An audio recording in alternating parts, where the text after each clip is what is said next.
સરદાર પટેલજીની 150મી જન્મજયંતિની ઉજવણીના અંતર્ગત રાજકોટ જિલ્લામાં વિધાનસભા વિસ્તાર વાઇઝ પદયાત્રાનું આયોજન કરવામાં આવશે।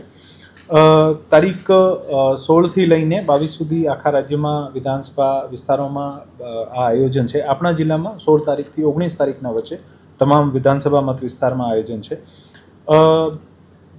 રાજ્ય સરકારના સૂચન મુજબ તમામ વિધાનસભા મત વિસ્તારમાં જે જન્મજયંતિની ઉજવણી થઈ રહી છે આ પૈકી એક યાત્રા જે છે આ જિલ્લા કક્ષાની યાત્રા એક તરીકે ગણવામાં આવશે। અને આ ભાગમાં આપણે વિધાનસભા વિસ્તાર 69 જે છે રાજકોટ પશ્ચિમ જે છે આમાં જિલ્લા કક્ષાની જે જન્મજયંતિની ઉજવણી અંતર્ગત પદયાત્રા જે છે આ સવારે 10 વાગે બહુમાળી ભવન ચોકમાં સરદાર પટેલના સ્ટેચ્યુથી શરૂ કરીને જિલ્લા પંચાયત ચોક, કિશનપરા ચોક, હનુમાન મઢી ચોક, રેયા ચોકડી, ઇન્દિરા સર્કલ, કોટેચા ચોક, મહિલા કોલેજ ચોક અને પછી રિટર્નમાં બહુમાળી ભવન ખાતે પૂરી થશે।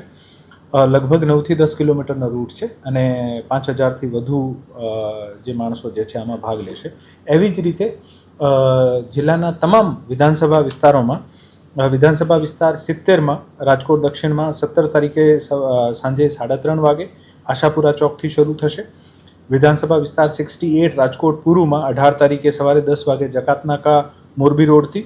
વિધાનસભા વિસ્તાર 71 રાજકોટ ગ્રામ્યમાં 19 તારીખે સવારે 8:30 વાગે ખોખરદરથી। વિધાનસભા વિસ્તાર 72 જસદણમાં 16 તારીખે સવારે 8:30 વાગે જીવાપરથી। વિધાનસભા વિસ્તાર 73 ગોંડલમાં 18 તારીખે સવારે 9 વાગે ગુંદાળાથી। વિધાનસભા વિસ્તાર 74 જેતપુરમાં 18 તારીખે સવારે 9 વાગે ચાંપરાજપુરથી અને વિધાનસભા વિસ્તાર 75 ધોરાજીમાં 16 તારીખે સવારે 7 વાગે ભાયાવદરથી આ યાત્રાઓ શરૂ થશે।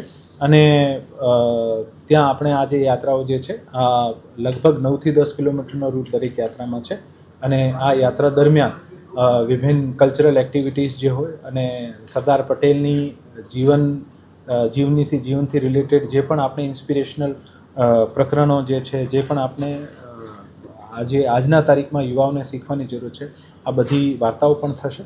અને આ જ કામગીરી દરમિયાન તમામ સ્કૂલ્સમાં કોલેજીસમાં પણ વિભિન્ન સરદાર પટેલના જીવન ચરિત્રને સંબંધિત જે પણ ઇન્સ્પિરેશનલ સ્ટોરીઝ છે આ પણ શેર કરવામાં આવશે। અમુક કોમ્પિટિશન્સ પણ થશે અને મારી વિનંતી છે કે આપ વધુમાં વધુ આ યાત્રા સાથે જોડાઓ અને આને સફળ બનાવો।